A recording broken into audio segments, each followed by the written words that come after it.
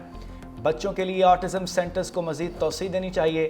صحت کے شعبے میں مزید اقدامات کریں گے۔ شجیل میمن نے کہا، خصوصی بچوں کے لیے بطور رضاکار ہر وقت حاضر ہوں۔ اس پروجیکٹ کا کریڈٹ وزیر اعلیٰ سندھ مراد علی شاہ کو جاتا ہے۔ شاہراہ بھٹو کے ساتھ بھی زمین مختص کی گئی ہے۔ وزیر اعلیٰ سندھ ان زمین پر اسٹیٹ آف دی آرٹ سہولیات بنانا چاہتے ہیں۔ یہ قابل تعریف عمل ہے۔ T V channels autism centres پر زبردست کام کو دکھائیں۔ کئی والدین اب تک نہیں جانتے کہ ایسے مراکز بھی ہیں۔ خواتین کی معاشی خود مختاری کے لیے بے نظیر بھٹو شہید کا ویژن آج حقیقت بن چکا۔ وزیر منصوبہ بندی سندھ ناصر حسین شاہ کا کراچی میں تقریب سے خطاب۔ کہا، سندھ حکومت رورل سپورٹ آرگنائزیشن کے تحت خواتین کو 15 لاکھ روپے تک کے آسان قرضے دے گی۔ یہ منفرد منصوبہ چیئرمین بلاول بھٹو کی خصوصی ہدایات پر جاری ہے۔ خواتین کے لیے ایسا فلاحی پروگرام ملک میں کہیں اور نہیں۔ غربت مٹاؤ پروگرام صرف پیپلز پارٹی ہی لاتی ہے۔ پنجاب سے منشیات کے خاتمے کے لیے کاؤنٹر نارکوٹکس فورس قائم۔ وزیر اعلیٰ پنجاب مریم نواز کہتی ہیں کہ پنجاب میں منشیات فروشوں کی کوئی جگہ نہیں۔ صوبے سے اس لعنت کا جلد خاتمہ ہوگا۔ ڈرگ سکول کالجز تک پہنچ گئی ہیں۔ نوجوان نسل کو بچانے کے لیے کاؤنٹر نارکوٹکس فورس کا قیام ضروری تھا۔ CCD صوبے سے جرائم کے خاتمے کے لیے کامیابی سے کام کر رہی ہے۔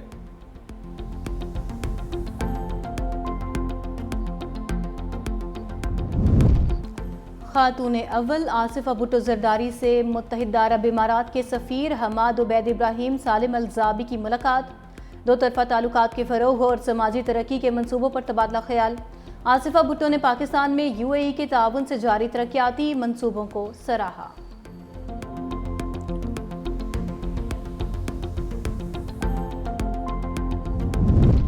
فیلڈ مارشل سعید عاصم منیر سے ملک کی کاروباری شخصیات کی ملاقات۔ کاروباری شخصیات کی ملکی معیشت سے متعلق فیلڈ مارشل کو بریفنگ۔ سابق نگران وفاقی وزیر گوہر اعجاز کی سربراہی میں وفد نے فیلڈ مارشل سے ملاقات کی۔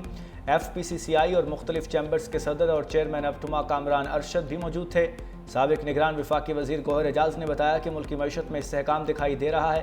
کاروباری برادری حکومت کی معاشی پالیسیوں کو سپورٹ کر رہی ہے۔ معاشی اصلاحات کے لیے کاروباری آسانیاں پیدا کی جائیں۔ شرح سود کو مزید کم ہونا چاہیے۔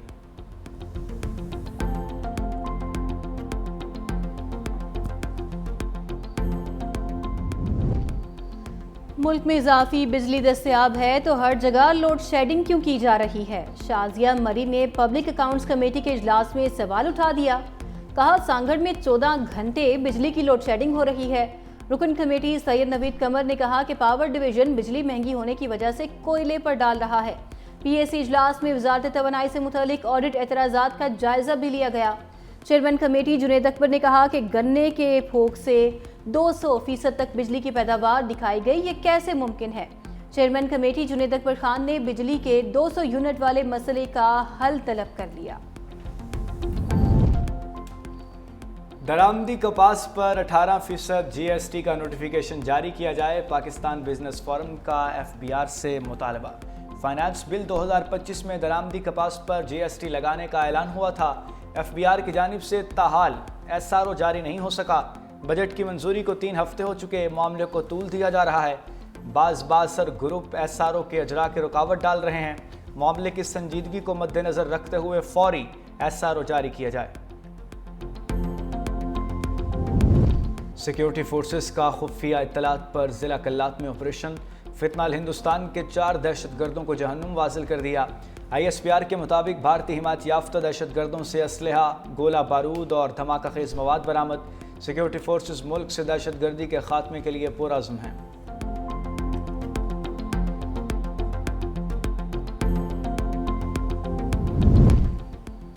غزہ میں مظلوم فلسطینیوں پر اندوہناک مظالم نہ تھم سکے۔ صبح سے اب تک 40 سے زائد فلسطینی صہیونی حملوں کی بھینٹ چڑھ گئے۔ شہداء میں 10 امداد کے منتظر افراد بھی شامل۔ 24 گھنٹے میں 15 فلسطینی غذائی قلت کے باعث موت کی آغوش میں چلے گئے۔ جنگ کے آغاز سے اب تک بھوک کے باعث مرنے والے افراد کی تعداد 101 پر جا پہنچی۔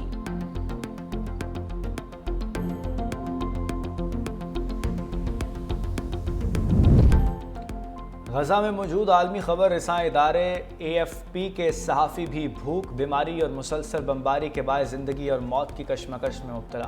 ادارے نے اپنی تاریخ میں پہلی مرتبہ خبردار کیا ہے کہ اگر انہیں فوری مدد فراہم نہ کی گئی تو صحافی بھوک سے مر سکتے ہیں۔ AFP کے مطابق اس کے صرف چند فری لانس رپورٹر، فوٹوگرافر اور ویڈیو جرنلسٹ غزہ میں باقی رہ گئے ہیں جو بدترین حالات کے باوجود رپورٹنگ کر رہے ہیں۔ وہ خوراک نہ ملنے سے اس قدر متاثر ہو گئے ہیں کہ کام کرنے کے قابل نہیں۔ ان کی زندگیاں بچانے کے لیے فوری بین الاقوامی مداخلت کی ضرورت ہے۔ برطانیہ اور فرانس سمیت 25 ممالک کا غزہ جنگ بندی کا مطالبہ۔ ان ممالک کے وزرائے خارجہ اور یورپی یونین کے کمشنر برائے مساوات نے مشترکہ بیان پر دستخط کیے۔ بیان میں کہا گیا ہے کہ غزہ میں شہریوں کی مشکلات نئی گہرائیوں تک پہنچ گئی ہیں۔ انکلیو میں امداد کی ترسیل کا نظام خطرناک ہے۔ غزہ کے باشندوں کو انسانی وقار سے محروم کر دیا گیا ہے۔ اسرائیلی حکومت کی طرف سے شہری آبادی کو ضروری انسانی امداد سے انکار ناقابل قبول ہے۔ اسرائیلی حکومت امدادی ٹرکوں سے پابندیاں ہٹائے۔